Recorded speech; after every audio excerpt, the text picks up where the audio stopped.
Buenas tardes. Buenas tardes, hermanos. Esperamos que se estén conectando. Buen día de reposo. Shabbat Shalom para todos los que se están conectando. Vamos a dar unos segunditos en lo que otros hermanos se conectan.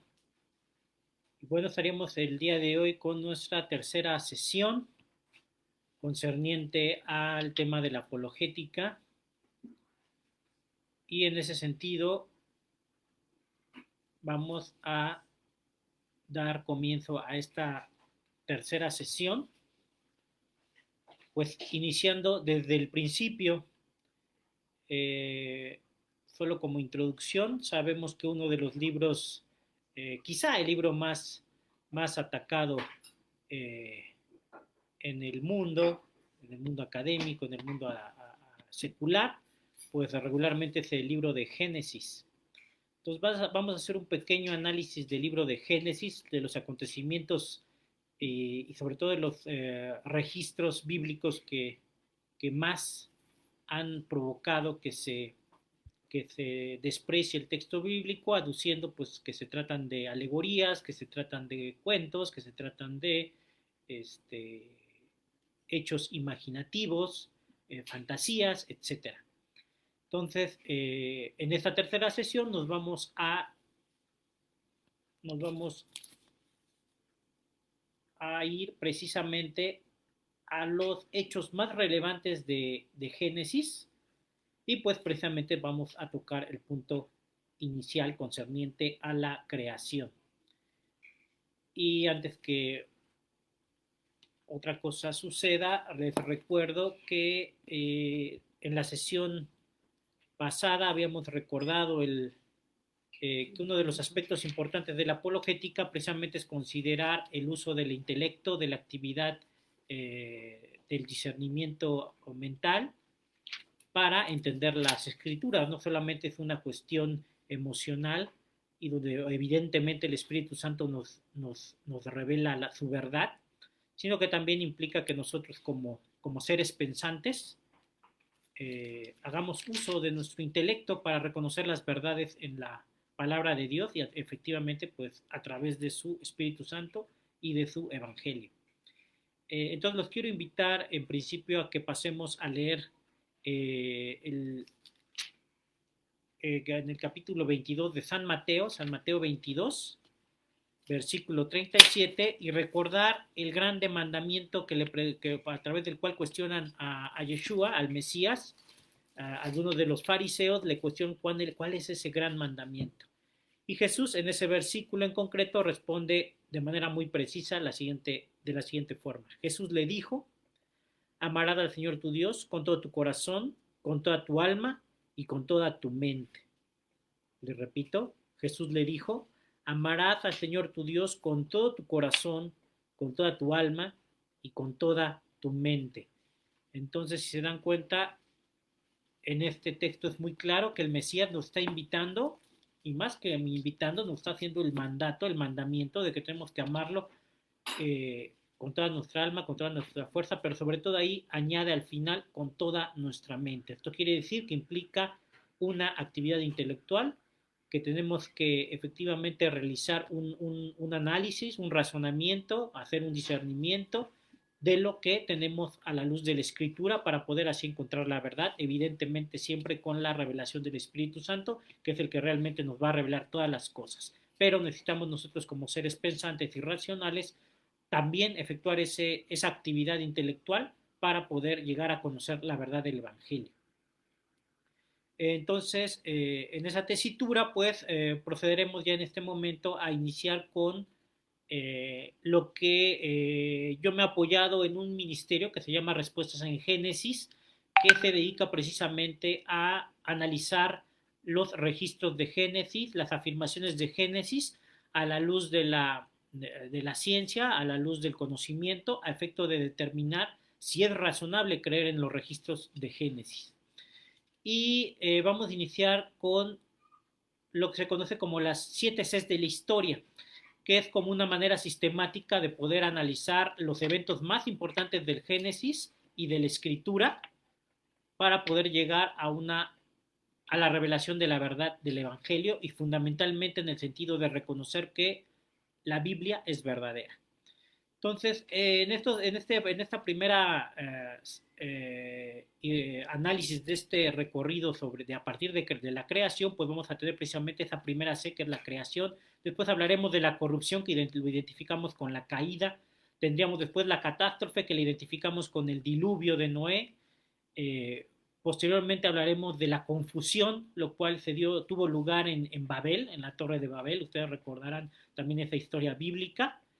Y posteriormente vamos a tener lo que sería ya la presentación, la revelación del Mesías en Cristo, el Mesías, el ungido. Posteriormente tenemos evidentemente la cruz, lo que implica todo eso en la cruz desde la creación hasta el momento en que se da en los eventos de la cruz, y finalmente la consumación, que precisamente va a ser, como en el libro de Apocalipsis lo señala, pues va a ser la nueva tierra y el nuevo cielo.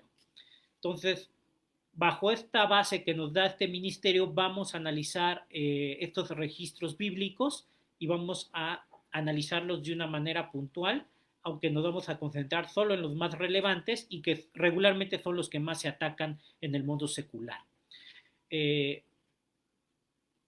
Los invito a que enseguida procedamos a leer ahora Deuteronomio, que va a ser otro versículo que tenemos que tener pues muy a la vista y sobre todo muy a la mano, recordándolo en este análisis que vamos a hacer del libro de Génesis. Y Deuteronomio, los invito al versículo 4, a ver lectura del versículo 4.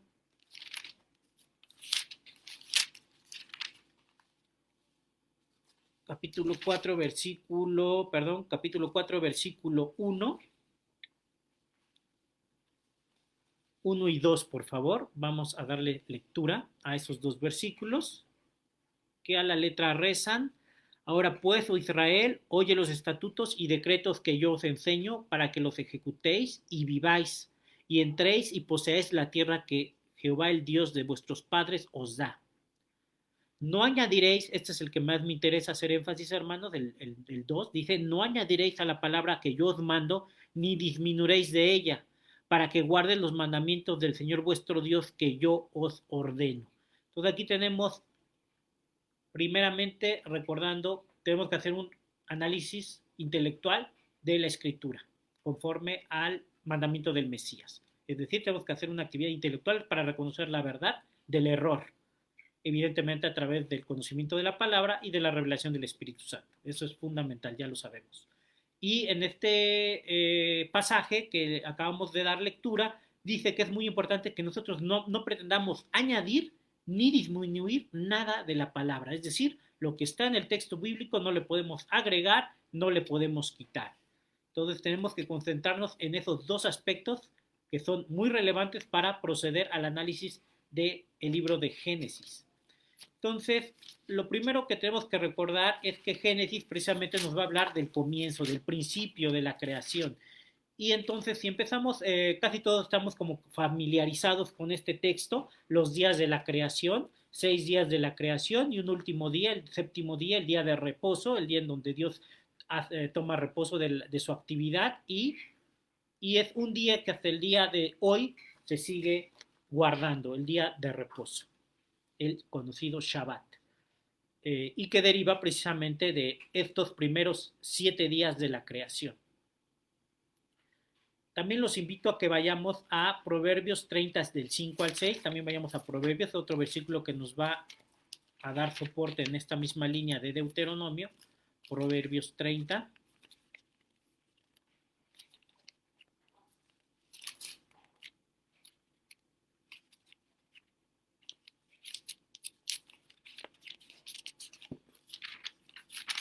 Y es el versículo 5 y 6 del capítulo 30 de Proverbios. Y nos recuerda igual aquí el escritor de Proverbios nos dice en el versículo 5: toda palabra de Dios es limpia. Él es escudo a los que en él esperan, y nos indica: no añadas a sus palabras para que no te reprenda y seas hallado mentiroso. Aquí tenemos nuevamente al la palabra de Dios siendo muy clara en el sentido de que no debemos agregar nada a sus palabras para que no seamos reprendidos y evidentemente seamos hallados mentirosos. En ese orden de ideas, en el versículo 5 vimos que la palabra de Dios es limpia, es decir, como esta palabra es limpia, como esta palabra es pura, y como lo hemos venido analizando cuando hablamos de la sana doctrina en el marco de la semana de panes sin levadura, vimos que la palabra es santa, es justa, es pura, y en ese tenor, pues nos damos en el entendido, queda muy claro con estos dos versículos, además de que hay otros más, pero con estos dos versículos queda muy claro que nosotros no debemos pretender añadir, agregar o quitar de la escritura, sino leerla de una manera racional con la revelación del Espíritu, pero sin pretender modificar nada a la palabra de Dios. Eso es muy importante y esta palabra ha sido resguardada hasta nuestros días. Por lo tanto, si consideramos que esta palabra es limpia, que esta palabra es verdadera, que esta palabra es verdad, vamos ahora a dar lectura a cuatro teorías que son las que regularmente se han utilizado a partir del siglo XIX. Les recuerdo, si hacemos un poco de historia, regularmente el texto bíblico no fue tan atacado como en estos últimos siglos y en estos últimos tiempos. Antes el texto bíblico era una palabra que era reconocida, no era atacada como lo es actualmente en nuestros tiempos y incluso siempre existió como un buen, pues las personas, los creyentes siempre tenían generalmente una buena reputación y había un respeto e incluso, como les comento, pues una buena reputación de quienes pues guardaban una fe, digámoslo en el ámbito religioso, pues llevaban una religión y no eran tan atacados como en nuestros días. Quizás nosotros no nos percatamos, quizá para nosotros ahorita es algo muy normal que se ataque a cualquier creyente, pero fundamentalmente a los creyentes en Yeshua, particularmente los ataques del secularismo, del humanismo y diversas ideologías ha ido creciendo y se ha ido cada vez hecho más manifiesto. Y esto ha sido precisamente porque atacan el libro de Génesis y diversos registros que se encuentran en él para tratar de desvirtuar nuestra fe y hacernos dudar de la misma. Sin embargo, vamos a hacer un pequeño análisis de algunos aspectos muy puntuales y nos vamos a percatar que lejos de que nuestra fe pueda ser removida, lo que podemos darnos cuenta es que nuestra fe va a ser mayormente enraizada y con mayor fundamento de nuestra fe y de nuestra creencia en el Mesías. Quiero compartirles también un hecho interesante que aunque no ha sido debidamente comprobado, sí fue realizado por pues un arzobispo de nombre James Ussher. En 1650 él escribió una obra que se llama Los Anales del Mundo. Y basándose en la Biblia, él estimó el número de las generaciones, la duración media de la edad humana y consideró las principales figuras del texto de la creación, que efectivamente pues, son Adán y Eva, y a partir de ahí la descendencia y las personas que se mencionan en dicho texto bíblico. Y si bien es cierto, no podemos considerarlo como un conocimiento científico preciso, él dedujo a partir de estas fechas y de estos cálculos, dedujo que la creación se dio entre el anochecer previo al domingo 23 de octubre, o sea, el sábado 22 de octubre a las 18 horas del año 4000 antes de Cristo. Estos fueron cálculos que él hizo a partir de las genealogías y de las edades de los principales figuras bíblicas que aparecen en el relato de la creación. Curiosamente, la creación estaría empezando a las 18 horas del primer día de la semana, lo cual, si bien es cierto, no podemos comprobarlo de una manera muy técnica, pues es algo revelador que sea precisamente en el primer día de la semana, en el 4004 antes de Cristo. Este libro se encuentra, incluso pueden googlearlo, esta información es de dominio público. Y como les comentaba, antes no había realmente un ataque hacia las enseñanzas de la escritura, realmente como también se los comenté en una sesión pasada, los más importantes científicos que sentaron las bases de la ciencia moderna, todos eran creyentes en el Dios de la Biblia. Isaac Newton, Galileo Galilei, Copérnico, Kepler, todos y cada uno de los más importantes científicos en su ramo fueron creyentes en el Dios de la Biblia, y en el caso de Isaac Newton fue uno de los que incluso escribió más sobre aspectos religiosos que sobre aspectos científicos.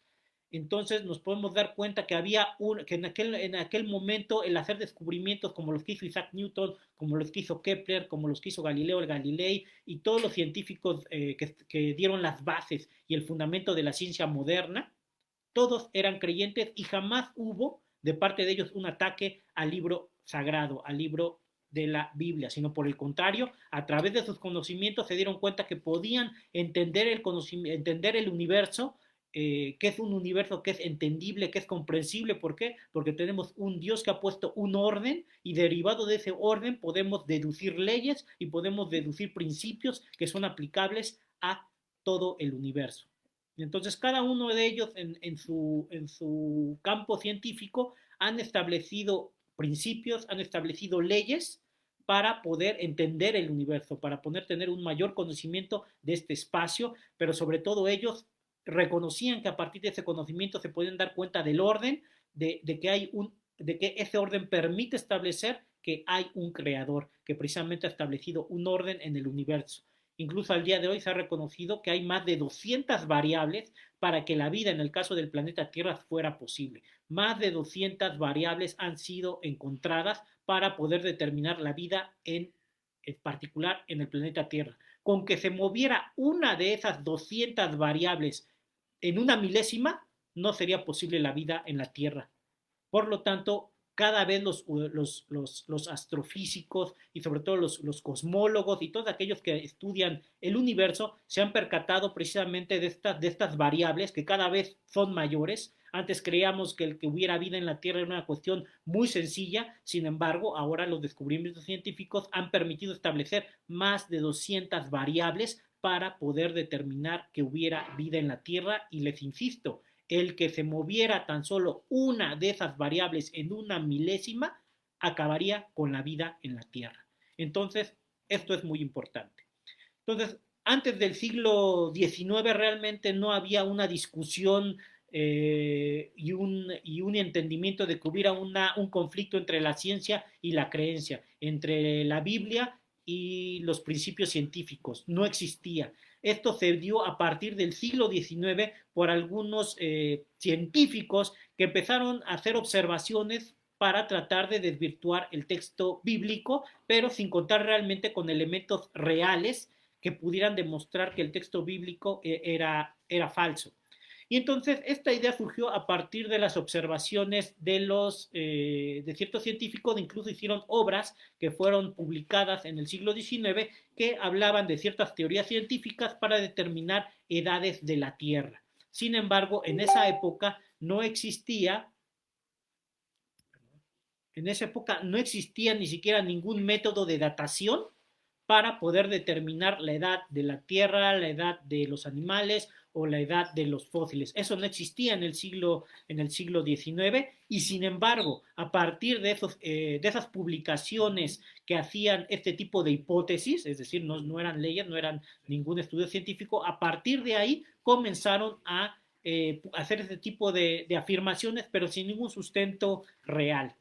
Y entonces estas teorías empezaron a hablar de que entre los estratos de la Tierra establecieron la columna geológica. Les repito, esta teoría geológica y esta columna geológica se estableció y se publicó sin que existieran todavía ningún método de datación y de registro de edades geológicas. Sin embargo, por una cuestión totalmente anticientífica y a priori ellos establecieron esas edades geológicas. Y entonces ellos empezaron a hablar en el siglo XIX de una manera persistente en que habían miles de millones de años. Y entonces, ¿qué intentaron ellos decirnos a los creyentes o a los creyentes de aquella época? Empezarles a decir que seguramente que entre los días de Génesis no eran días de 24 horas, sino que quizá eran días de miles o incluso millones de años.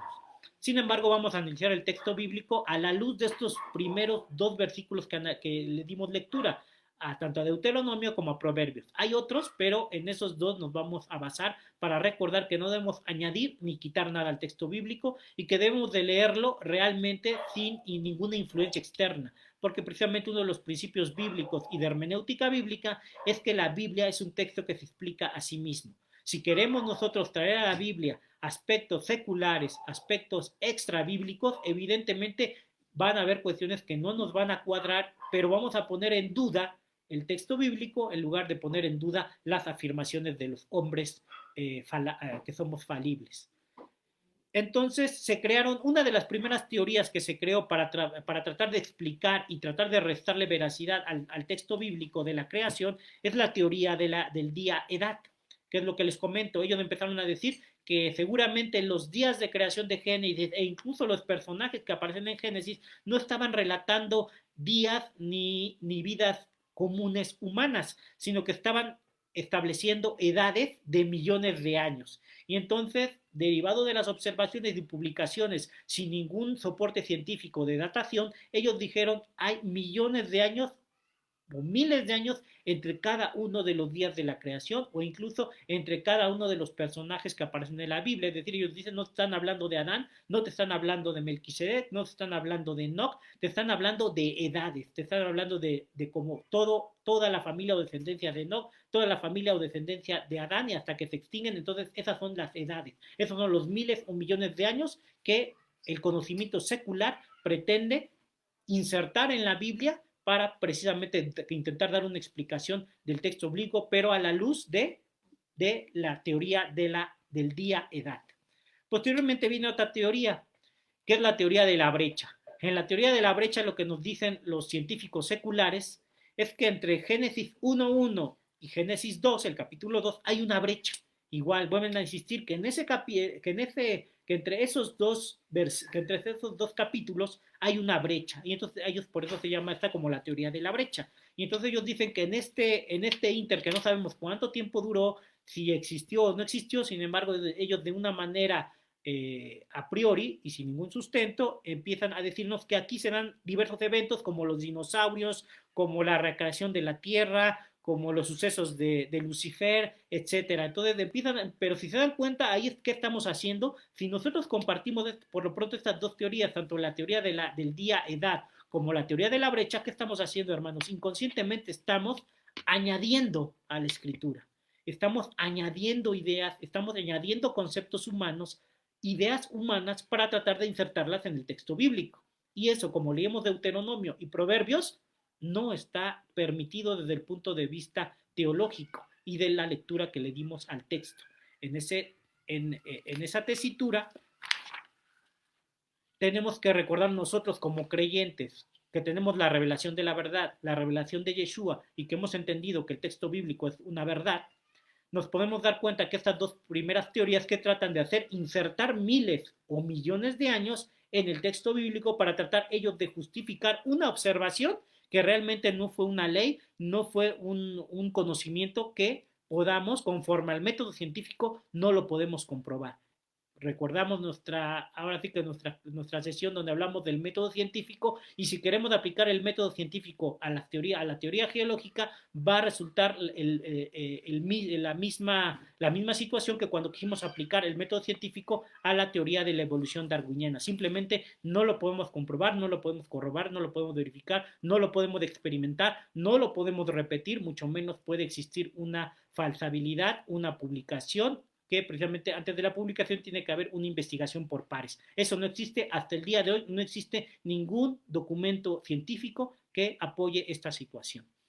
Pero aún en ese sentido, tanto ha sido el ataque y el estar repitiendo de una manera sistemática estas verdades científicas que muchos, incluso creyentes, empezaron a aceptarlas. Y una de ellas que se conoce incluso la tercera fue la teoría de la evolución teísta.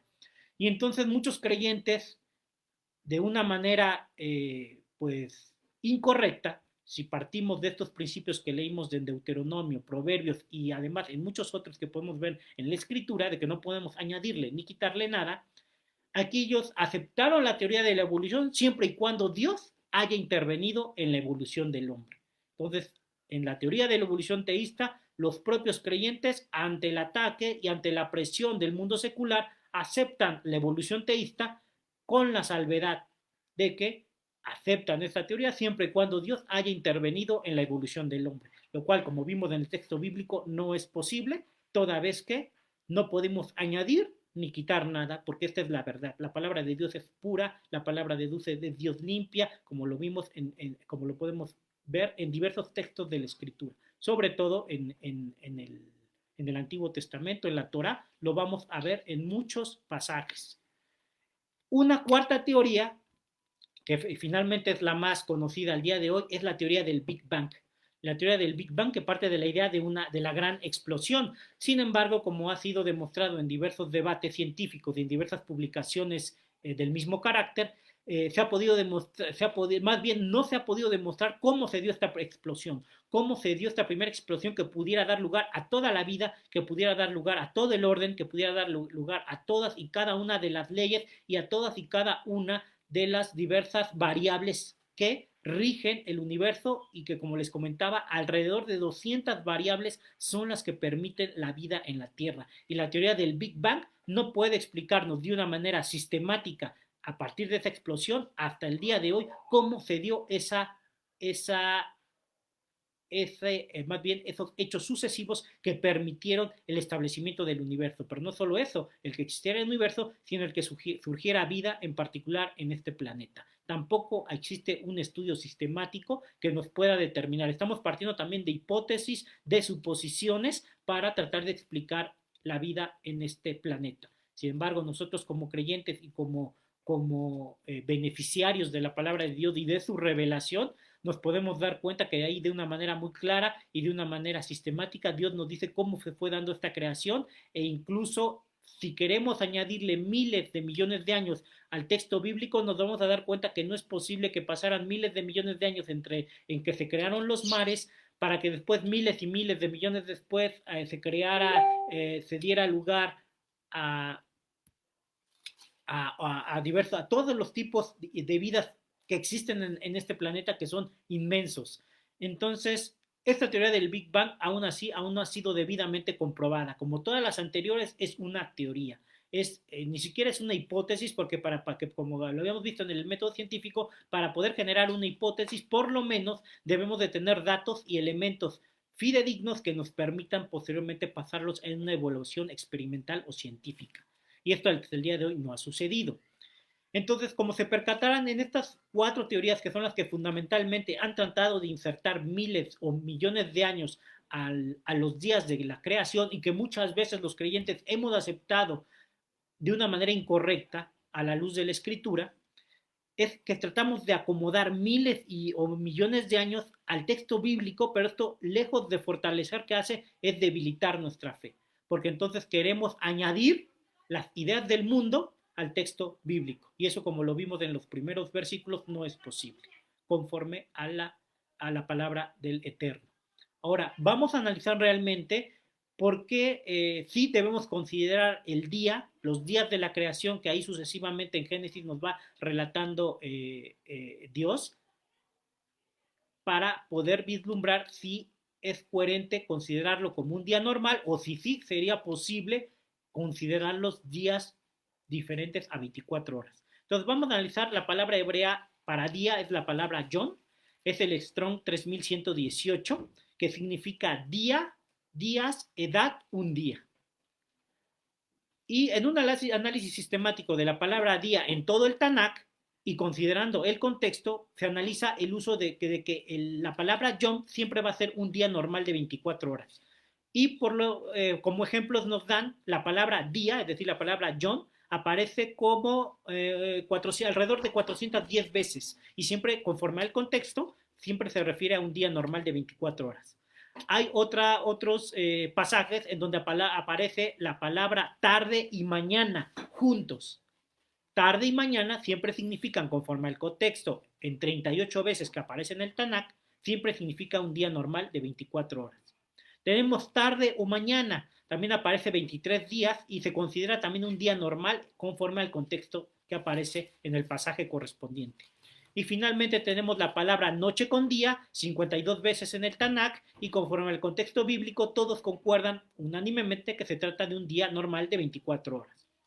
Ahora, ¿por qué debemos rechazar la idea de que hay miles o millones de años en estos 6 días de la creación? Una parte importante. Primero, porque el contexto así no lo determina. Y es una cosa curiosa, que solo quieren aplicar no solo el mundo secular, sino incluso a veces nosotros como creyentes queremos aceptar o dar cierta cabida a esta idea de miles o millones de años en los días de la creación, pero solo lo queremos aplicar a los días de la creación, pero no lo queremos aplicar a todos los demás días que son considerados días de 24 horas en todo lo que sigue posterior al relato del Génesis y hasta la conclusión del Tanakh.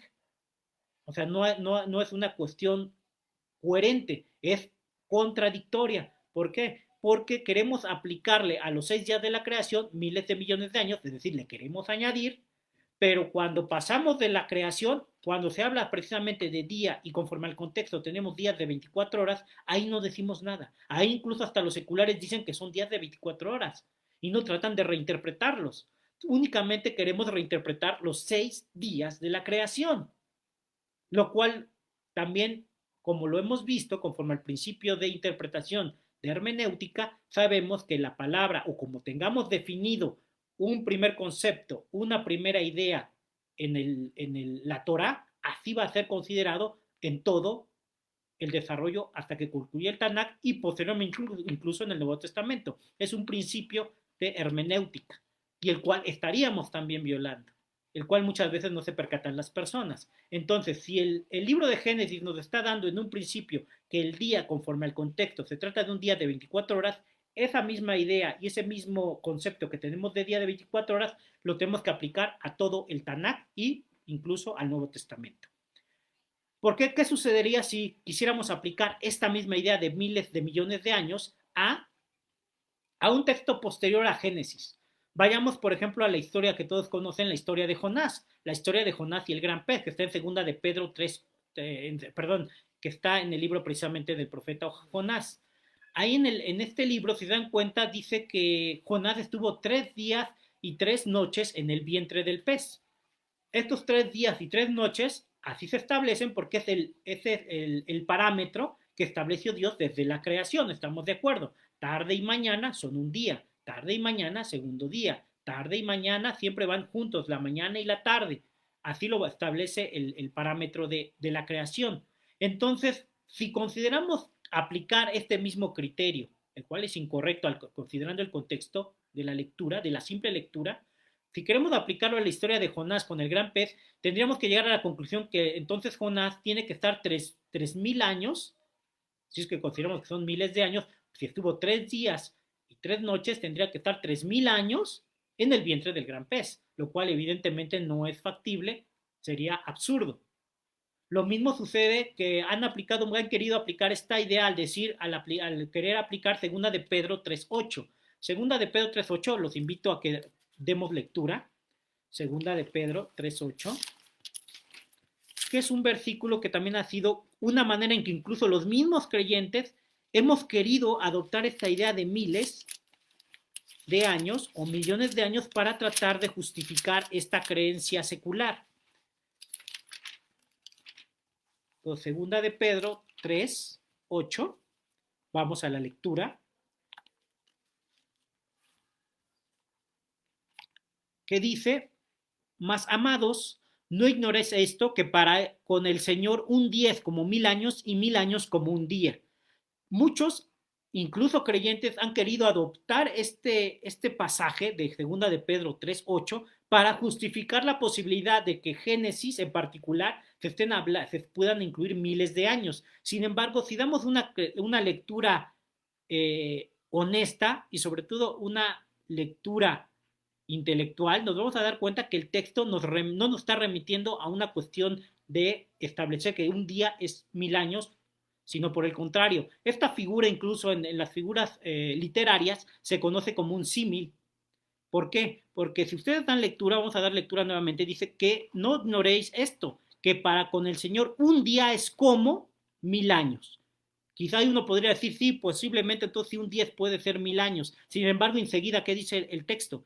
Y 1000 años como un día, nos vuelve a regresar. ¿Qué quiere decir esto? Esto es un símil. La palabra como, que incluso en el mismo hebreo también se le conoce como una analogía, lo que al decir como está haciendo una suposición, está diciendo como una analogía, lo que se conoce como fundamentalmente como un símil. Está haciendo una similitud, es decir, que como para Dios un día, pero aquí está hablando de para Dios cómo es. Para Dios es muy rápido y puede ser como 1000 años o incluso 1000 años como un día. ¿Por qué? Porque recuerden que Dios está fuera de tiempo, Él es eterno. Sin embargo, nosotros como seres finitos sí estamos sujetos al patrón de 24 horas de cada día de la semana. Por lo tanto, el querer tomar este versículo como una justificación para poder establecer miles de años en el texto de la creación simplemente no es congruente ni con el principio de hermenéutica bíblica, porque se contradice, porque queremos aplicar esto a Génesis en la creación, pero por ejemplo en Jonás no queremos aplicarlo. En Jonás todos diríamos, no, no es posible que Jonás estuviera 3000 años en el vientre del gran pez. No es posible. Si queremos aplicar esta idea de miles de años, incluso en el caso de la resurrección de Jesús, pues tendría que estar 3000 años en el sepulcro. Él dijo que estaría 3 días y 3 noches en el sepulcro, ahora sí que en el seno de la tierra. Si queremos aplicar esta idea, simplemente no nos va a cuadrar, hermanos. 3000 años, estamos en el año 2020, no son ni siquiera 3000 años. Entonces, aquí estaremos violando, conforme a la hermenéutica bíblica, estaremos violando el principio de que la definición que ya nos dio Dios es a veces la misma definición enseguida. Y lo único que está haciendo segunda de Pedro 3:8 es una analogía, una similitud de cómo es para Dios. Pero una cosa es cómo es para Dios, pero otra cosa es cómo es para nosotros como seres finitos, que sí estamos, conforme al texto de la creación, sujetos a ese patrón de 24 horas y a la semana de 7 días que Dios estableció. Entonces, no es posible considerar esta idea de miles de años y si quisiéramos aplicarla, tendríamos que ser congruentes desde Génesis hasta el Nuevo Testamento, aplicar para la palabra Yom, que incluso es la que aparece tanto en el griego como en el hebreo, en todos estos textos que les he comentado, siempre aparece la palabra Yom y siempre considera un día de 24 horas. Sin embargo, les repito, estas teorías de la brecha, de las edades, que han querido tratar de modificar y que nosotros reinterpretemos el texto bíblico. Pero les repito, esto no es factible y no es factible sobre todo por los principios de hermenéutica, ya ni siquiera por una cuestión de que nosotros creamos. Simplemente los principios de interpretación son muy claros. Entonces, vamos a analizar que incluso podemos analizar el día, el mes, de una manera astronómica. Es decir, podemos verificar que tanto los días, los meses y los años son verificables astronómicamente. Por lo tanto, si son verificables astronómicamente, quiere decir que el creador ajustó esos días, esos años y los meses, los está ajustando a fenómenos de la naturaleza que pueden comprobar lo que él estableció, los patrones que él estableció. Entonces podemos ahora sí que regresar a nuestras clases quizá de ciencias naturales y podemos verificar que en el caso del día y la noche son el resultado de la rotación y la traslación de la Tierra. Entonces la vuelta de la Tierra sobre su propio eje, ese es el movimiento de rotación. Tiene una duración de 24 horas y como consecuencia tenemos el día y la noche. Y en el caso del movimiento de traslación, que es la vuelta de la Tierra alrededor del Sol, tenemos la duración de 365 días aproximadamente y esto da lugar a las estaciones del año. Entonces podemos verificar que el día y la noche son parámetros que podemos verificar astronómicamente, es decir, de una manera científica. Y ese patrón lo estableció el Eterno desde un inicio. El mes también, el mes es la unidad astronómica de tiempo usada en el calendario como el periodo que tarda la Luna en dar la vuelta a la Tierra. Entonces, la vuelta de la Luna a la Tierra tiene una duración que es, aquí curiosamente, el periodo es complicado y porque el periodo no es constante. Sin embargo, la consecuencia es que regularmente nos da un mes. Que precisamente ustedes recuerdan que en nuestro calendario regularmente utilizamos el mes de febrero para hacer estos ajustes porque la rotación de la Luna sobre la órbita no es constante y entonces por eso tenemos los famosos años bisiestos, que ahí se hacen los ajustes astronómicos para cuadrar estos movimientos de la Luna en su órbita. Y estos son los meses. Entonces ahí nos podemos dar cuenta que tanto los días como los meses y los años son verificables astronómicamente. Por lo tanto, Dios estableció días normales de 24 horas, meses y años que verificamos hasta el día de hoy de manera astronómica, es decir, de una manera científica. Por lo tanto, nos podemos dar cuenta que Dios no puede salirse de esos parámetros porque esos parámetros Él mismo los estableció desde el libro de Génesis. Incluso en Génesis, cuando regularmente se tradujo la palabra Moed, que es el original hebreo, se tradujo como estaciones y nosotros en nuestro pensamiento occidental siempre se le quiso entender como estaciones de primavera, verano, otoño. Sin embargo, como creyentes y como conocedores de la Torah, sabemos que la palabra Moed significan las fiestas, significan las estaciones, significan las fechas solemnes en las cuales debemos de reunirnos con Dios. Entonces, ahí nos podemos dar cuenta que podemos verificar estos fenómenos naturales, como son el día, como son el año y como son los meses, los podemos verificar de una manera científica. Entonces, no añadamos nada. Aquí nos podemos dar cuenta que no tenemos que añadir nada a la palabra de Dios, porque la palabra de Dios es cierta. ¿No es así? Que podemos verificar estas tres situaciones que desde un principio Dios estableció. Pero ahora, la semana de 7 días, ahí sí, hermanos, la semana de 7 días no podemos verificarla científicamente. La semana de 7 días, este es un mandamiento, este es un parámetro que estableció Dios para el hombre. Él establece este parámetro para el hombre. Y es el parámetro que curiosamente hasta el día de hoy ahora sí que se cumple en todo el mundo. Pero este parámetro es un parámetro que Dios estableció para nosotros y fundamentalmente el Shabbat es un día consagrado, es un día apartado para precisamente conocer de este Dios que creó los cielos y la tierra. Y no solo eso, sino conocer su palabra.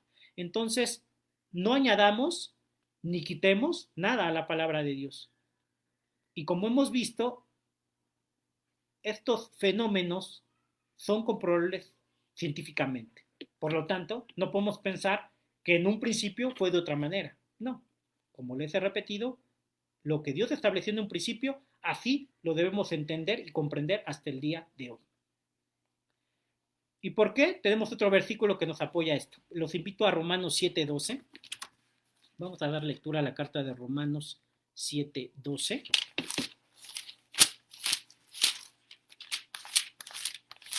Romanos 7:12, los invito, hermanos, a Romanos 7, versículo 12, que dice, de manera que la ley a la verdad es santa, el mandamiento santo, justo y bueno. La ley es santa, es decir, la ley es apartada, pero la ley sobre todo es verdadera. El mandamiento es santo, justo y bueno. Entonces, como creyentes tenemos que recapitular y darnos cuenta que lo que dice en un principio desde Bereshit, desde Génesis, es cierto y lo podemos verificar científicamente, como lo hemos comentado. Y por lo tanto no es factible creer ni siquiera en el mundo secular, porque entonces tendrían que demostrarnos en qué momento los días de 24 horas pasaron a ser en ese parámetro y antes fueron de miles de millones de años. ¿Cuándo se dio ese movimiento? ¿Cuándo se dio ese cambio astronómico? ¿Cuándo se dio ese cambio de que un día duró millones de años y posteriormente de la nada los días ahora duran 24 horas? O sea, si tratamos de ser coherentes incluso en el pensamiento secular, creo que nuestro argumento no sería lógico. No sería un argumento lógico. Nuestras premisas no serían verdaderas, porque un principio es que uno de los principios de los argumentos es que nuestras premisas deben de ser ciertas y deben adecuarse a la verdad. Entonces, si decimos que los días son de 24 horas hoy, ¿cómo podemos demostrar que anteriormente en Génesis los días eran de miles o millones de años? No hay congruencia y no hay un momento en que podamos demostrar que eso sucedió. Lo que podemos ver es que Dios desde un principio hizo las cosas tal cual y jamás ha habido, ni siquiera en el texto bíblico, se sugiere que hay un cambio, que hay una modificación en esos patrones. Porque el cambiar el día de 24 horas, ¿qué sucedería? Impactaría los meses, los años y las estaciones, hermanos. Nos tendríamos que meter en situaciones que de verdad científicamente son indemostrables. Entonces, mantengámonos en esta ley que es santa y cuyos mandamientos son santos, justos y buenos.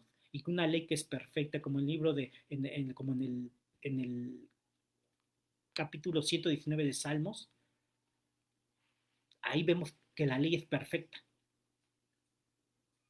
Ahí, como bien sabemos, Dios tendría una contradicción de sí mismo si en un principio los días son de millones de años y posteriormente los días son de 24 horas. Habría una contradicción.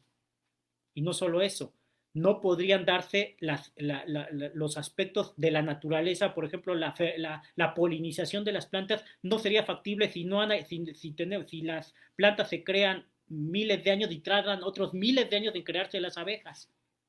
¿Cómo se va a dar la polinización para que esas plantas fructifiquen? No es posible. Y así en todos esos fenómenos de la naturaleza donde necesita haber una interacción tanto de la fauna como de la flora, que haya luz, que haya sol, que haya agua, todo tiene que existir de una manera sistemática. No podemos disasociar los tiempos de cada uno de estos fenómenos de la lluvia, de la primavera, del otoño, y agregar miles y millones de años entre cada una de estas estaciones y fenómenos de la naturaleza, simplemente no sería posible la vida. O sea, si queremos analizar cada aspecto que hoy con tantos conocimiento científico podemos determinar, por ejemplo, la polinización, podemos determinar cómo se dan las migraciones, y necesita estar todo, actuar de una manera sistemática y de una manera coordinada. Si nosotros, incluso los científicos, hoy en día, y todos como seres humanos, estamos preocupados cuando se extingue una especie, porque eso afecta a todo el entorno, hermanos, inmediatamente lo afecta. ¿Cómo sería si en un principio eso sucede? Simplemente no hubiera sido posible la vida, no hubiera sido posible. Entonces vamos a analizar ahora uno de los aspectos. Ya analizamos el relato de Génesis. Creo que estamos de acuerdo, a la luz de la escritura y a la luz de los conocimientos científicos, de que no es posible considerar miles o millones de años en el texto del Génesis, y sobre todo hablando de los días de la creación. Y si queremos aplicarlo, seríamos contradictorios y seríamos inconsistentes cuando quisiéramos aplicar esa misma idea en el caso de Jonás, en el caso de la resurrección, y así en diversos eventos bíblicos, ¿no? No es posible, no es coherente. Entonces, cuando hablamos del libro de Génesis, cuando está la declaración, que es una de las declaraciones más importantes del libro de Génesis, que dice que Adán fue creado del polvo de la tierra. Y durante muchos años esta fue una idea criticada, fue seguramente fue sujeta más bien a burlas de cómo el hombre fue creado del polvo de la tierra. Sin embargo, desde recientemente, en el siglo pasado, es cuando se pudo demostrar realmente que el hombre proviene del polvo de la tierra. Y aquí un aspecto importante, incluso desde la palabra Adán, los invito a que analicemos esta palabra. Adam, en el Strong, en el hebreo, que es el 119, Adam significa rubor, enrojecerse, enrojecer, rojo, rojear. Este es el color de la arcilla, hermanos. La arcilla es roja.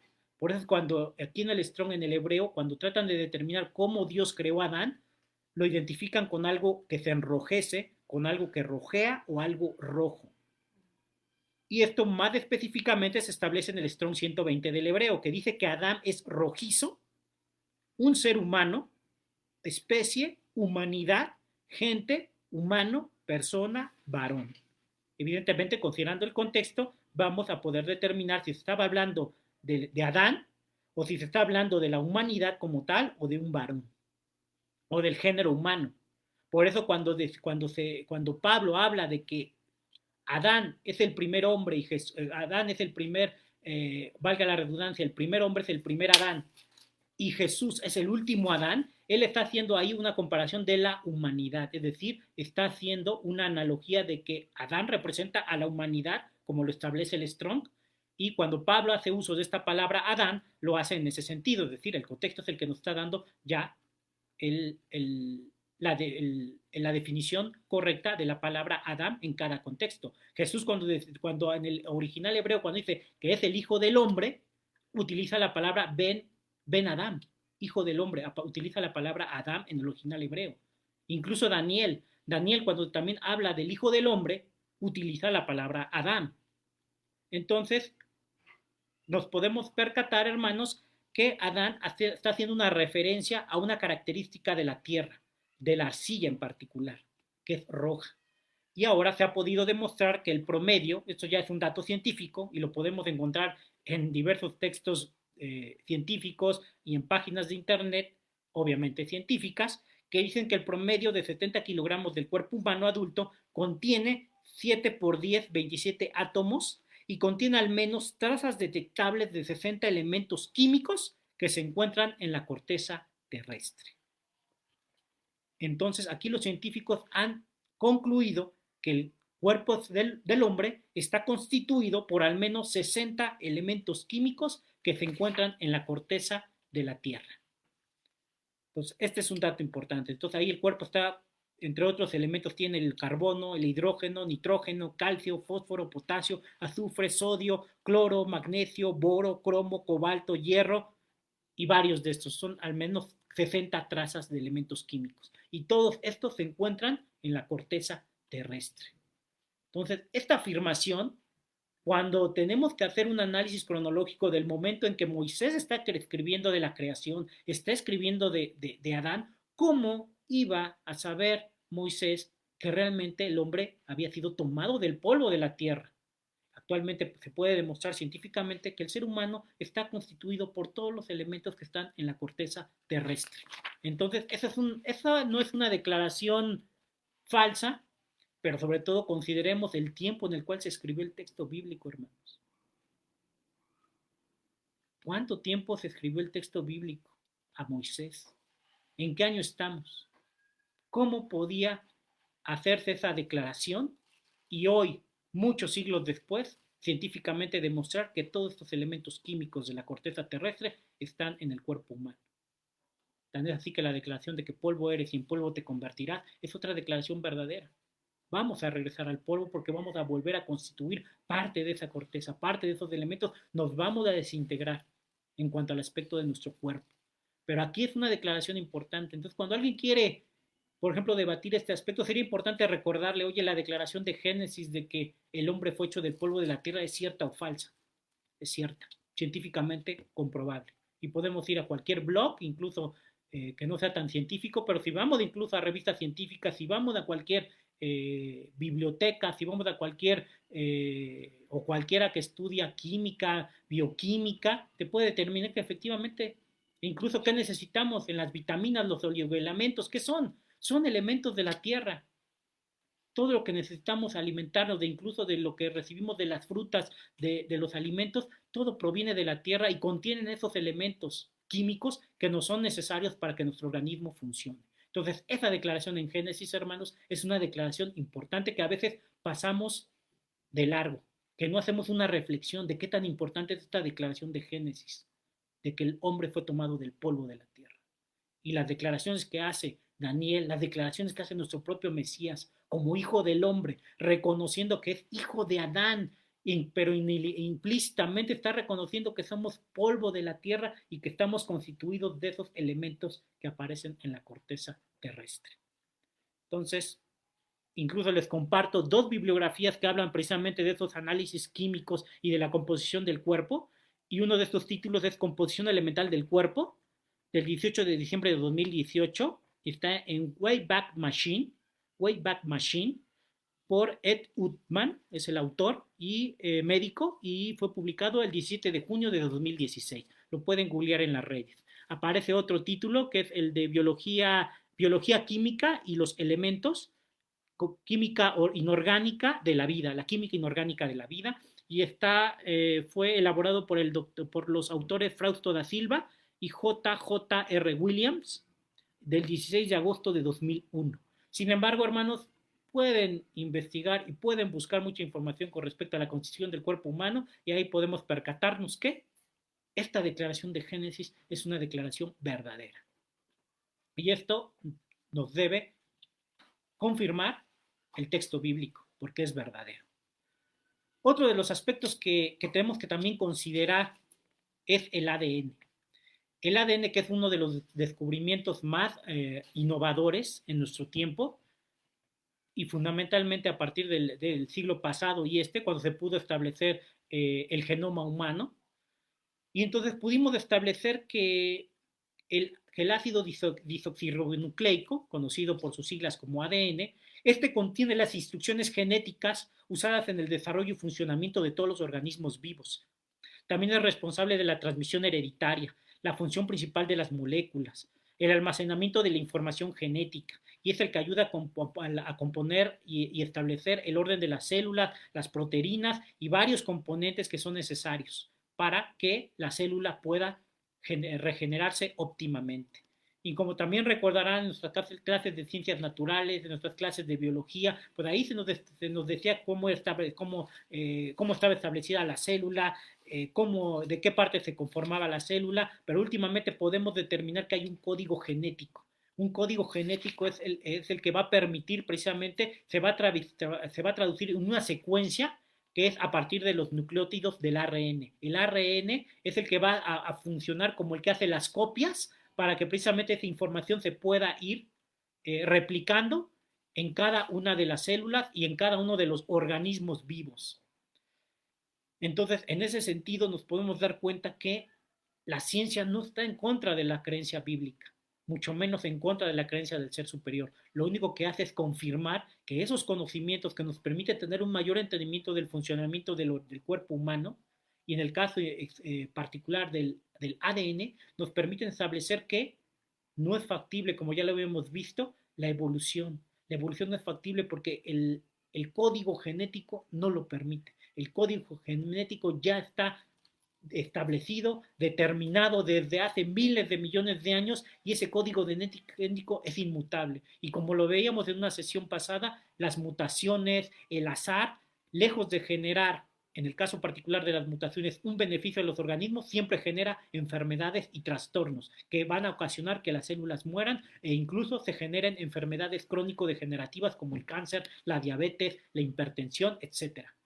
Es decir, el código genético, cuando se ve dañado, jamás va a generar ningún beneficio a los organismos vivos y en particular a nosotros tampoco.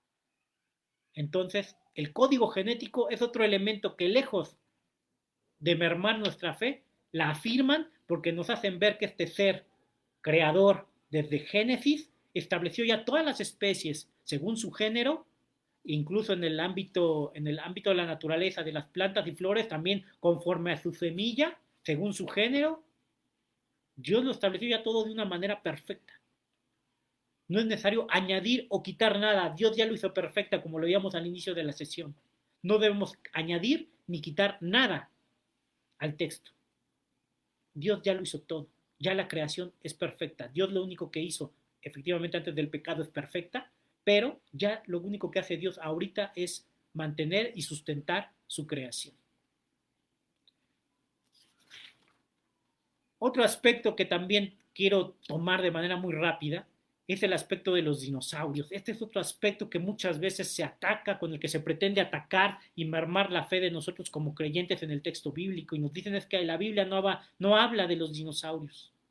Bueno, lo primero que tenemos que recordar, hermanos, es que entre Génesis y cuando se utiliza por primera vez la palabra dinosaurio, pasaron miles de años, hermanos. La palabra dinosaurio, como dato histórico, les recuerdo que este fue una palabra inventada hasta 1841 por Sir Richard Owen. Y esto fue a partir de los estudios que él presentó ante una reunión anual de la Asociación Británica para el Progreso de la Ciencia. Esto fue en el Reino Unido, en Gran Bretaña. Y él ahí fue cuando fue de los primeros que pudo hablar de este grupo dinosaurio, que así lo denominó grupo dinosaurio. Y agrupaba a los tres únicos dinosaurios que en ese momento se tenía conocimiento de ellos, que es el Megalosaurus, el Iguanodon y el Hylaeosaurus, todos estos en Inglaterra. Entonces, cuando él empieza a descubrir, se empieza a hacer estos descubrimientos de estos fósiles, y al darse cuenta que se trata de una especie en particular, de un grupo de animales específicos, les dio el nombre, los bautizó como dinosauria, y en particular dinosaurio, y eso significa lagarto terrible. Entonces, es imposible que encontremos la palabra dinosaurio en el texto bíblico, porque incluso el texto bíblico fue, conforme históricamente lo sabemos, este fue impreso el 23 de febrero de 1455 por Gutenberg. Entonces, el texto bíblico ya estaba compilado en 1455. Por lo tanto, esperar que encontremos la palabra dinosaurio en el texto bíblico es totalmente anacrónico. Es totalmente anacrónico. Entonces, cuando nos acusan a nosotros como creyentes, bueno, es que la palabra dinosaurio no aparece ahí, por lo tanto, si la Biblia no habla de los dinosaurios, ¿cómo podemos dar crédito a este relato bíblico? Entonces, ahora, el primer elemento que tenemos que recordar es que El canon bíblico tenía ya muchos siglos de haberse compilado y de haberse cerrado. Y este fue impreso ya con Gutenberg hasta 1455. Y es cuando la Biblia ya se pudo realmente esparcir, porque ya fue de manera más fácil poder contar con ella a través de la publicación de libros. Pero entonces, aún de 1455 a 1841, ¿cuántos siglos tuvieron que pasar, hermanos? Entonces, este no es un argumento válido, porque como les repito, es un argumento anacrónico, porque el texto bíblico ya estaba establecido y la palabra dinosaurio la inventó este científico, Sir Richard Owen, les repito, hasta el año de 1841. Ahora, otro aspecto importante, hermanos, y que incluso ya ha sido publicado en diversas revistas científicas de reconocimiento internacional y mundial. Este aspecto de los dinosaurios también ha sido otro aspecto en el cual ha sido una manera de emplearlo quizá en nuestra contra, es al decirnos que los dinosaurios acreditan miles de millones de años porque no se puede demostrar que vivieran incluso en la época del hombre. Siempre dicen que fueron 95 o hasta 108 millones de años antes de que existiera el hombre, los dinosaurios ya se habían extinguido.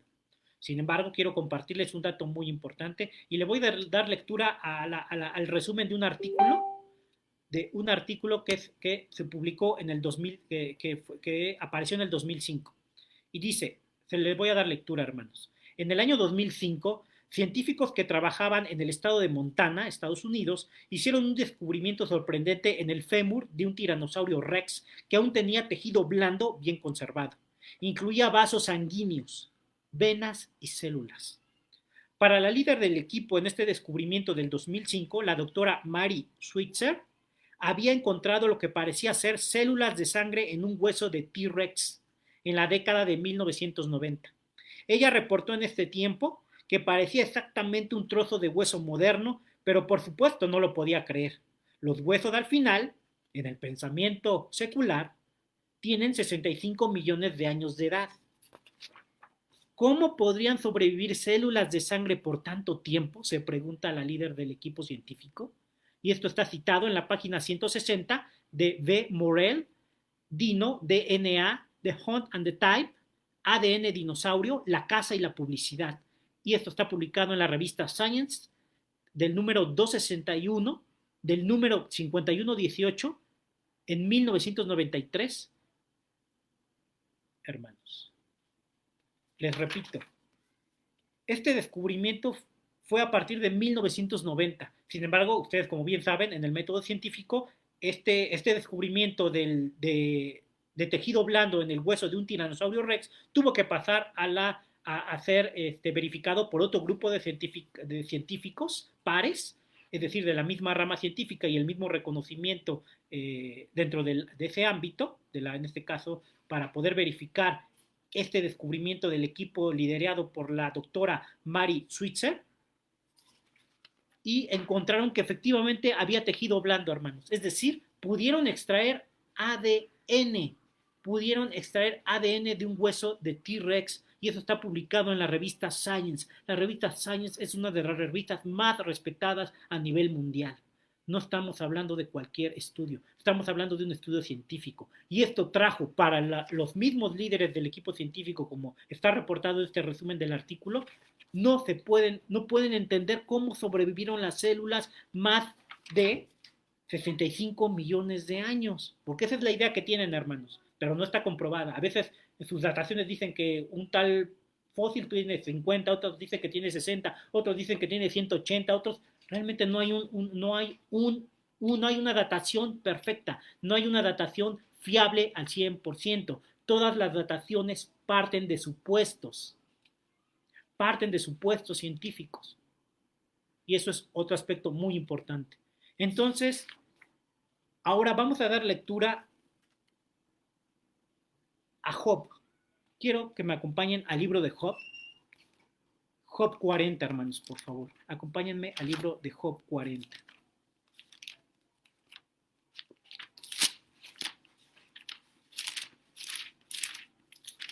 Job 40 y vamos al capítulo Job 40, sí, Job 40, capítulo 40, y vamos al versículo 15, hermanos. El versículo 15. Quiero que con mucha atención y sobre todo tratando de utilizar nuestro intelecto, hermanos. Ya no solo nuestra fe, que ya tenemos una convicción. Sabemos que este texto tiene la verdad, hermanos. Y como pudimos comprobar con este estudio científico, que además ha sido replicado ya recientemente por otros equipos científicos, ya existen por lo menos otros 2 casos donde se ha publicado en la revista Science que se ha extraído tejido blando de otros fósiles, hermanos. Esto demuestra, incluso en los mismos estudios y estos equipos de científicos reportan que tendrían que cambiar su manera de pensar y reconocer que probablemente las fechas que ellos han estado manejando no son correctas. Eso dicen estos últimos reportes científicos y han sido publicados también en la revista Science. No solo esto, pero a partir de este reporte científico tenemos ya por lo menos otros 2 que han sido publicados incluso en periódicos de renombre mundial como El País, por ejemplo. Entonces, vamos a dar lectura a Job 15 con este entendimiento, hermanos. Y dice, he aquí ahora Behemoth, el cual hice como a ti. Hierba come como buey. He aquí ahora cómo su fuerza está en sus lomos y su vigor en los muslos de su vientre. Su cola mueve como un cedro. Su cola mueve como un cedro. Y los nervios de sus muslos están entretejidos. Sus huesos son fuertes como bronce y sus miembros como varas de hierro.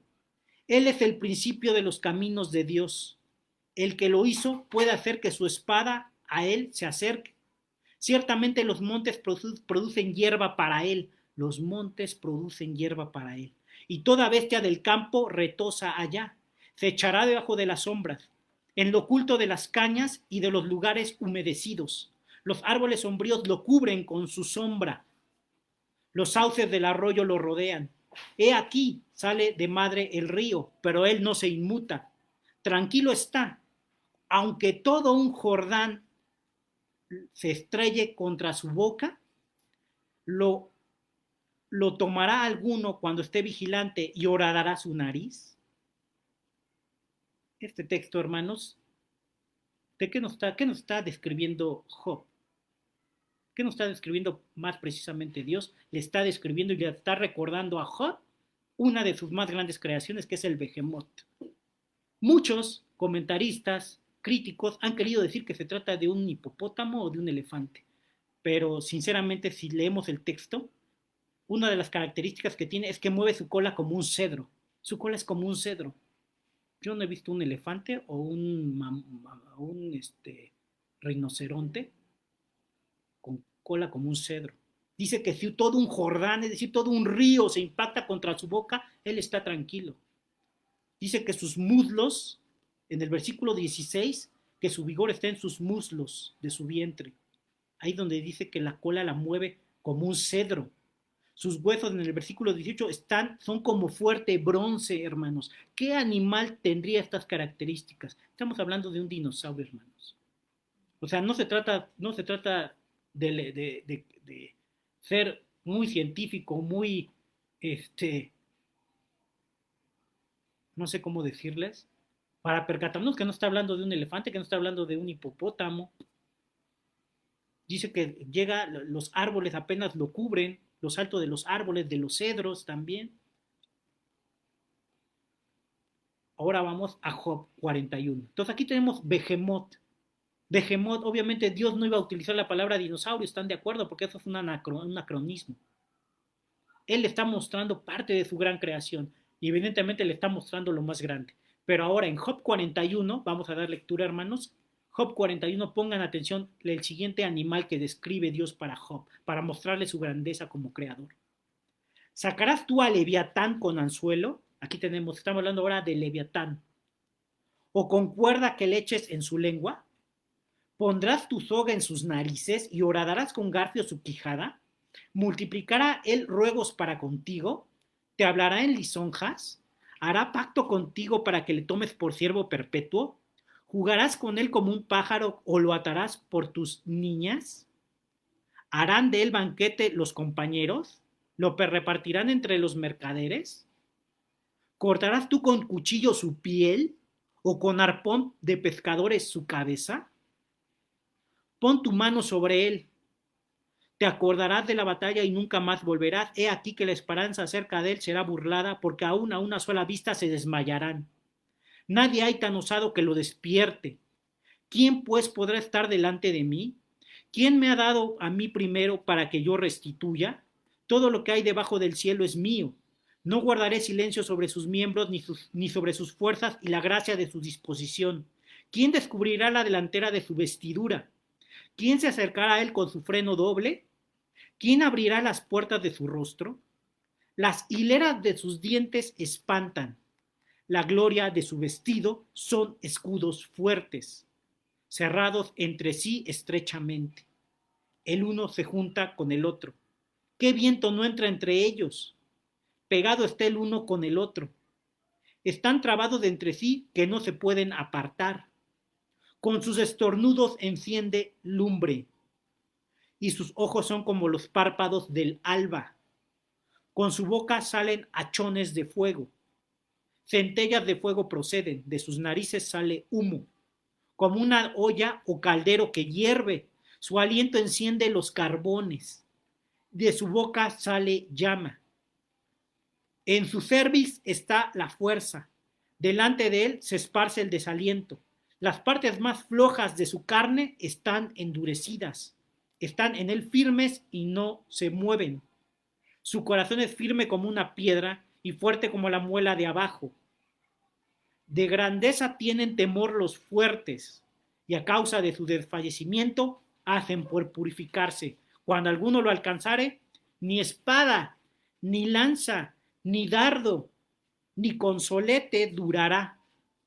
Estima como paja el hierro, o sea, para él esos aguijones, esas lanzas, esos dardos, estima como paja el hierro y el bronce como leño podrido. Las piedras de honda le son como paja. Tiene toda arma por hojarasca. Toda arma la tiene por hojarasca. Estamos hablando de un animal enorme, de una piel muy gruesa, como nos hace la descripción. Y nos dice que toda arma es por hojarasca para él y del blandir de la jabalina se burla. Por debajo tiene agudas conchas. Imprime su agudeza en el suelo. Hace hervir como una olla el mar profundo y lo vuelve como una olla de ungüento. En pos de sí hace resplandecer la senda que parece que el abismo es cano. No hay sobre la tierra quien se le parezca. Animal hecho extento de temor. Menosprecia toda cosa alta. Menosprecia toda cosa alta. En rey sobre todos los soberbios. Leviatán es la descripción de otro animal que casi todos están de acuerdo que es un animal, un dinosaurio. Está hablando de un animal muy grande, de un animal que tiene por cualquier arma humana que en aquel tiempo se tenía a la disposición, la jabalina, la lanza, la espada, todas ellas eran para este animal, según la descripción que nos está dando aquí Dios a Job, nos está hablando de un animal que para él todo es como una hojarasca. Tiene muchos dientes. Nada alto está por encima de él. Él los ve todo, está por encima de todo. No tiene temor de nada. ¿Cómo va a tener temor de algo? Porque es un animal muy grande, no tiene temor de todo lo demás que tenemos en la creación. Entonces, hermanos, tenemos aquí por lo menos dos ejemplos bíblicos que evidentemente no nos describen a ninguno de los animales más grandes que actualmente existen en la tierra, sino más bien estamos viendo descripciones de dos animales, uno terrestre y uno acuático, pero que no tienen nada que ver con los animales ni con el elefante en el caso del behemoth, por ejemplo, que han tratado los comentaristas de decir que se trata de un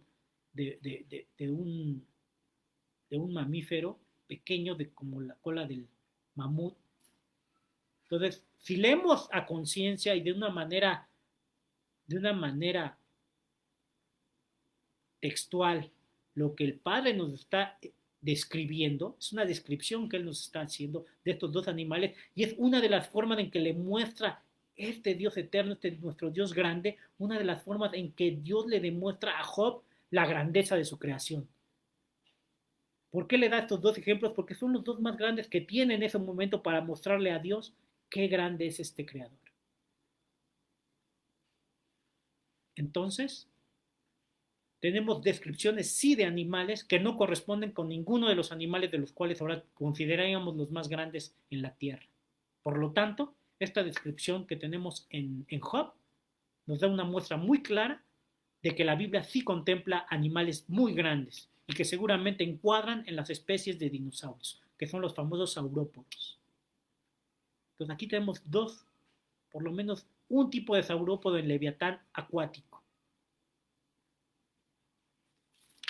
Pero lo más importante y lo más sorprendente, no solo como creyente, incluso como un lector de estas reseñas científicas, de estos animales, de este T-Rex, del cual he extraído tejido blando, ADN, hermanos, eso es imposible que tuviera 65 o más. Hay quienes calculan que 90, 108 millones de años, y cada quien te da sus cifras, ¿eh?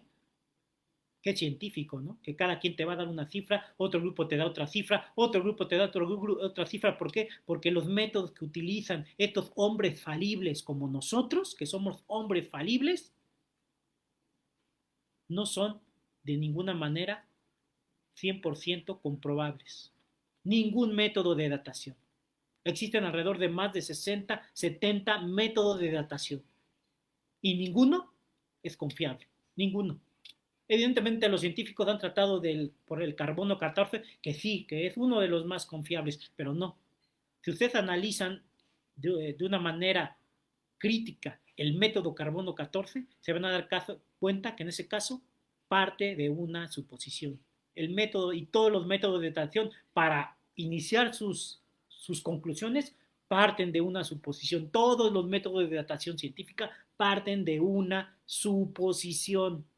No parten de hechos concretos, de hechos comprobables. Tienen que pensar, creer que había tanta cantidad de carbono en la Tierra, y a partir de esa creencia, de esa suposición de cuánto había carbono en la Tierra, tratan de aplicarlo a las especies, a los animales, a los árboles, y a partir de ahí hacer sus cálculos.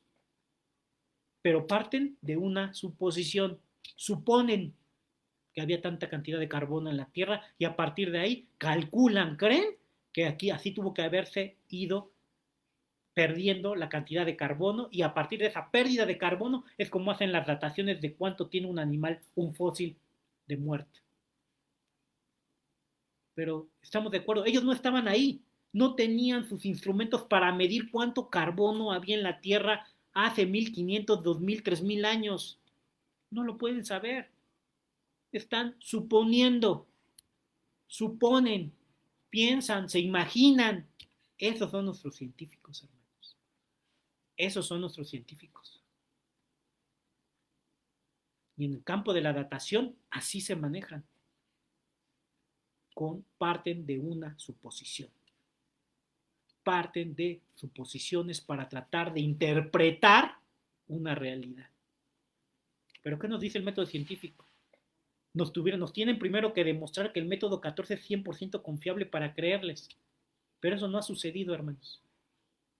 Sin embargo, tanto nos han dicho el método 14, del carbono 14, pero luego hay alrededor de 70, 80 métodos de datación y todos han fallado. Incluso el de datación 14 ha fallado. Ha fallado. Entonces, por lo menos estos tres aspectos que quería comentarles de los días de 24 horas, estas teorías que han querido quitar, o más que nada han querido agregarle al texto bíblico, la teoría de la brecha, la teoría de las edades, la teoría de la evolución teísta, hermanos. Esto ha sido por tanta insistencia del mundo secular, pero no tanto porque realmente tengan elementos científicos para refutar a la Biblia y algunas de sus declaraciones. Entonces, la declaración del Génesis es una declaración verdadera, hermanos. Al menos no hay ningún elemento en la naturaleza que la pueda contradecir. La creación del hombre del polvo de la tierra, otra declaración que ningún científico al día de hoy se va a atrever siquiera a tratar de refutar. Está comprobado, una verdad científica, hermanos. Los dinosaurios les puedo demostrar con esto, hemos establecido que es un anacronismo, porque la palabra dinosaurio se inventó muchos siglos después de que se escribiera la Biblia y que se hablara de grandes animales en la creación. Pero tenemos a Job, tenemos a Behemoth y tenemos a Leviatán. Son dos ejemplos muy claros en el cual cualquiera que lea el texto sin ninguna intervención extrabíblica, sino siendo honestos y leyendo el texto, nos podemos percatar que Dios no le está presentando cualquier animal, le está presentando animales muy, muy grandes, que seguramente encajan en esta clase de animales, en la clase de dinosaurios. Evidentemente Dios no los iba a nombrar como dinosaurios, porque ese es un término humano, este es un término que se creó muchos siglos después. Pero Dios que está ahí, Dios le está presentando a Job su grande creación. Y entonces, el que no exista la palabra dinosaurio, ese no es un argumento válido, hermanos, para mermar nuestra creencia en el texto bíblico. Sencillamente, es un anacronismo. Cualquiera que te diga, es un anacronismo. ¿Cuándo se inventó? Es un invento. ¿Cuándo se inventó la palabra dinosaurio? A veces la gente que te acusa de eso ni siquiera lo conoce.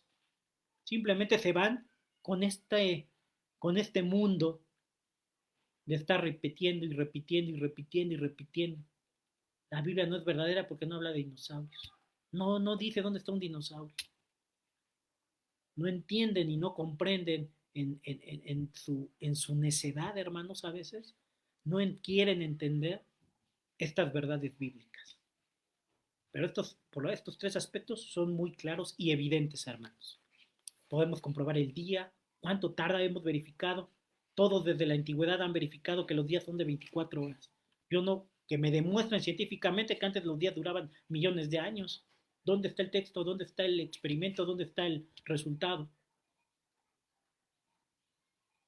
No existe, hermanos.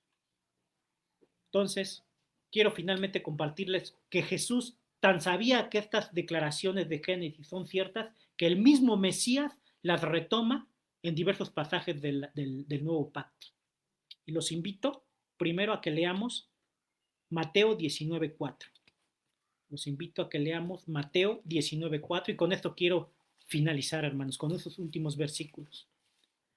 Es Jesús nuestro Mesías. Vimos que en la creación, evidentemente, ahí en el relato de Génesis, pues se habla de la creación del hombre y la mujer.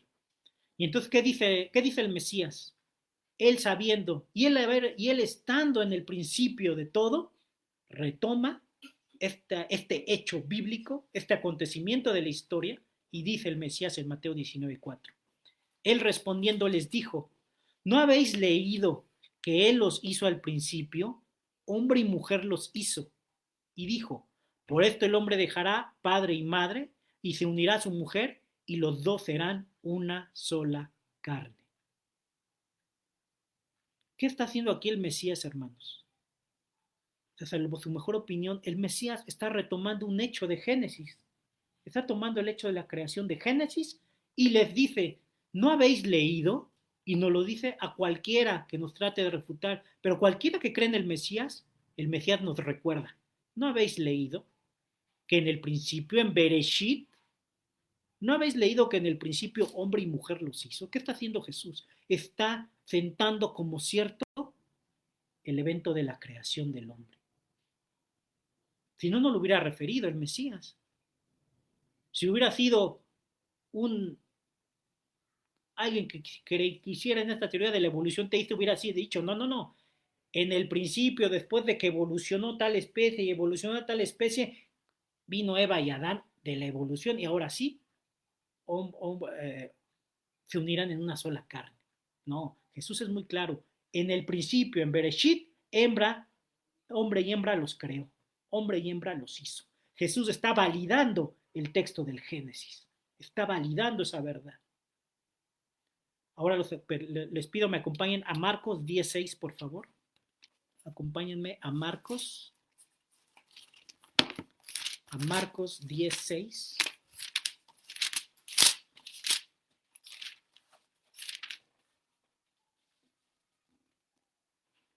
Y nuevamente está el Mesías enseñando. Aquí el Mesías nuevamente está enseñando y le dice a su audiencia con respecto al divorcio y dice, por la dureza de vuestro corazón os escribió este mandamiento, pero en el Génesis, en Bereshit, nuevamente el Mesías, nuestro Salvador, Yeshua, toma el hecho cierto de Génesis y nos vuelve a recordar, pero en el Génesis de la creación, Adán y Eva los creó Dios. Pero el principio de la creación, varón y hembra, los hizo Dios, dice la versión Reina Valera. Aquí le estoy leyendo otra versión. Pero en la Reina Valera dice, al principio de la creación, varón y hembra los hizo Dios. Por esto dejará el hombre a su padre y a su madre y se unirá a su mujer. Nuevamente tenemos, ¿qué está haciendo el Mesías, hermanos? El Mesías está tomando un hecho de Génesis para recordarle a su audiencia que Él los creó, Adán y Eva, desde el principio. Está tomando este hecho histórico de Génesis. Vamos a Lucas 44. Lucas 44.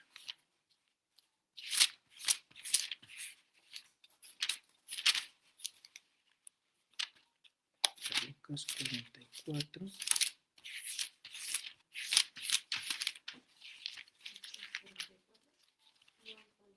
No, perdón. Entonces, déjenme, permítanme. Es Lucas. Sí, es Lucas 24.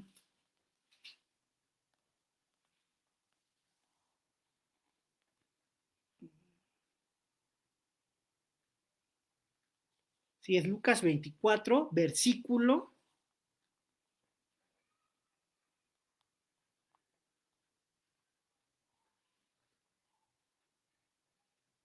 25, hermanos. A partir del 25 es el camino de Maús. Aquí el Mesías está hablando con Cleofas, si mal no recuerdo, Cleofas, y con otro discípulo, van camino de Maús. Y en el versículo 26, perdón, en el versículo 25, quiero que demos lectura a partir de ese versículo, dice, entonces él les dijo, oh insensatos y tardos de corazón para creer todo lo que los profetas han dicho. ¿No era necesario que el Cristo padeciera estas cosas y que entrara en su gloria?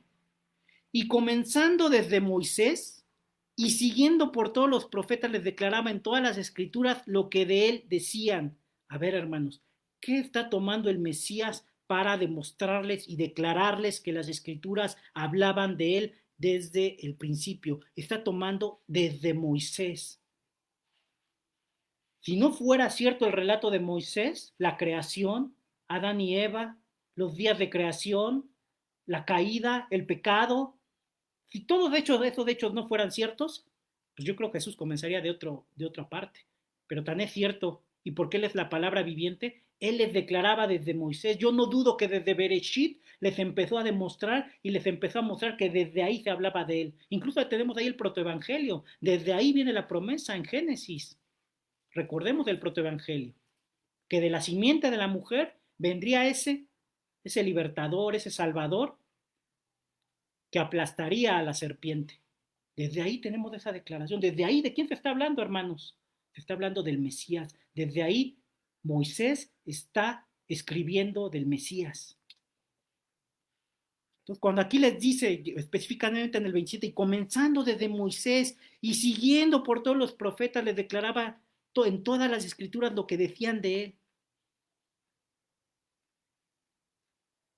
Sin duda, el Mesías, como lo hemos visto, empleaba el libro de Bereshit, empleaba el libro de Génesis, porque de él se está hablando desde el principio, hermanos.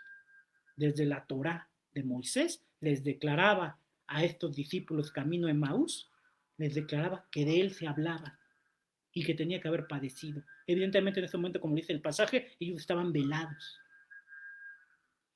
Pero entonces, ¿qué está haciendo el Mesías? Está retomando el libro de Moisés, porque es cierto. Ahora acompáñenme a 2 de Timoteo 3:16. Este es uno de los versículos más conocidos. 2 de Timoteo 3:16.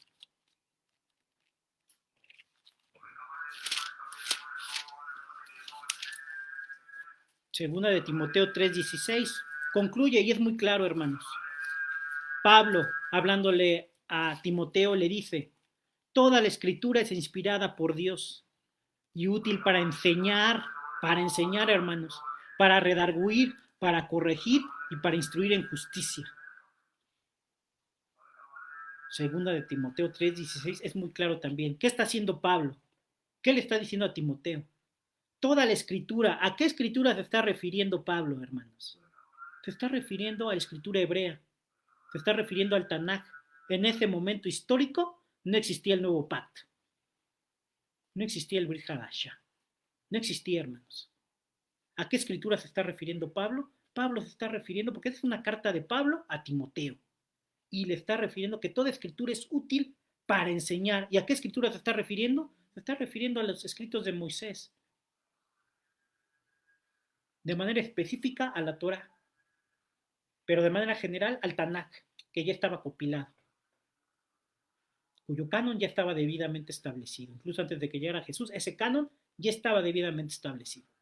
Entonces, ¿qué está haciendo Pablo? Nos está recordando que toda la escritura es inspirada por Dios. ¿Pero qué escritura? Y es para enseñar. Entonces, Génesis es un libro que ¿qué nos está enseñando, hermanos? Génesis nos está enseñando la historia de la creación. Génesis nos enseña la historia de la creación, nos enseña la historia de la creación del hombre. Eso nos está enseñando, porque es lo que nos dice Pablo, que esa escritura, desde Génesis hasta Malaquías, es útil para enseñar. Entonces, si yo quiero aprender, ¿qué tengo que hacer? Tengo que considerar estos libros, y en particular el libro de Bereshit, el libro de Génesis, como una verdad, porque me es útil para que yo pueda aprender, porque me enseña, porque me redarguye, porque me corrige y porque me instruye en justicia. Incluso ahorita recuerdo igual el pasaje cuando en nuestro Mesías, y con esto finalizo, hermanos, cuando el Mesías está hablando en el templo y les dice que la señal que les es dada es la señal del profeta Jonás, porque así como estuvo Jonás 3 días y 3 noches en el vientre del pez, así estará el Hijo del Hombre, recuerdo, dice el Mesías, estará así el Hijo del Hombre en el centro de la tierra. Si Jonás es un hecho falso, como algunos podrían afirmar, el Mesías, que es la verdad, la palabra viviente, está retomando este hecho histórico de Génesis, del libro de los profetas, está tomando la historia de Jonás y al tomarlo como el ejemplo y como la señal de su autenticidad, como el Mesías prometido, el Hijo de Dios, nuestro Salvador, si eso no fuera cierto, el Mesías ni siquiera lo dice, si no, no fue cierto. Pero tan son hechos ciertos, fidedignos, que el Mesías, Jesús, toma también este hecho de Jonás para con ese poder demostrar la autenticidad de su persona y de su figura. Y demostrar que Él es el Mesías, que Él es el Salvador. Entonces, ¿qué vemos? ¿Qué está haciendo Jesús cuando le dice, cuando vimos de Mateo, vimos Marcos, vimos Lucas? Está tomando hechos de Génesis. Toma varios hechos y no solo hay otros ejemplos donde siempre dice, ¿no habéis leído? ¿No habéis leído? ¿Qué tenías que haber leído? Génesis, Éxodo, Levítico, Deuteronomio, según el caso, según lo que estuviera exponiendo nuestro amado Mesías. Entonces, hermanos, estos fueron, creo, ejemplos muy claros de cómo muchas veces simples manifestaciones sistemáticas del mundo y de la gente nos pueden hacer dudar. Sin embargo, podemos, a partir de estas verdades, darnos cuenta que nuestra verdad en el Evangelio tiene un fundamento real, incluso científico, que no puede ser refutado, hermanos. Esto no puede ser refutado. Y los descubrimientos en paleontología y estas reseñas que le hice de estos descubrimientos que recientemente han sucedido en el mundo de la paleontología, lamentablemente no se publicitan y no se están mencionando, como cuando salen otro tipo de noticias de eslabones perdidos, de eslabones también del hombre perdidos, y es así, con bombo y platillo resuenan por todo el mundo y por toda la prensa. Sin embargo, estas verdades, hermanos, aunque ya existen, no son tan publicitadas. ¿Por qué? Porque al hombre necio, no le gusta escuchar la verdad. Están ensoberbecidos. Gracias a Dios que nosotros hemos tenido la revelación del Mesías, de su escritura y de su palabra, y que podemos con estos hechos poder darnos cuenta de que no solo tenemos una fe, sino de que tenemos la verdad, que eso es lo importante. Tenemos la verdad, hermanos. Y les doy las gracias por poder poner atención a esta pequeña enseñanza. Fueron aspectos muy específicos, pero creo que son aspectos que muchas veces nos han puesto a pensar o nos han puesto quizá a dudar. Entonces no dudemos, hermanos. Si tenemos dudas, investiguemos, vayamos al texto bíblico y vayamos también a los estudios que recientemente se han dado en estos aspectos y nos vamos a dar cuenta y vamos a estar aún más confiados y seguros de nuestra fe. Yo le doy gracias al Eterno que con este tipo de materiales, con este tipo de descubrimientos y sobre todo con la palabra del Mesías que nos dice en Bereshit, vayamos al principio, desde el principio, porque ahí Él nos enseña la verdad y nos enseña la historia de la creación, la historia como Él lo hizo, porque Él sí estuvo ahí. Él estuvo ahí desde el principio. No los hombres falibles que mediante suposiciones, creencias, tratan de reinterpretar la verdad de la Biblia. La tratan de reinterpretar, la tratan de menospreciar, la tratan de ridiculizar muchas veces. Pero hermanos, confiemos en este Dios de verdad porque tenemos, como decía Pedro, la palabra profética más segura. Aferrémonos a ella, hermanos, porque es nuestra palabra profética más segura, porque ella nos declara siempre la verdad. Les doy gracias al Eterno, a su Espíritu Santo, y en la próxima sesión vamos a continuar con otros elementos, vamos a continuar con los otros aspectos del libro de Génesis, como lo es la catástrofe del diluvio, la confusión en Babel, para ir viendo también estos otros aspectos que también son muy atacados por el humanismo y por la cultura secular en la que vivimos. Pero estemos confiados que tenemos la palabra profética más seguro, estemos confiados que el mismo Jesús usó y empleó estos hechos históricos para reafirmar sus enseñanzas.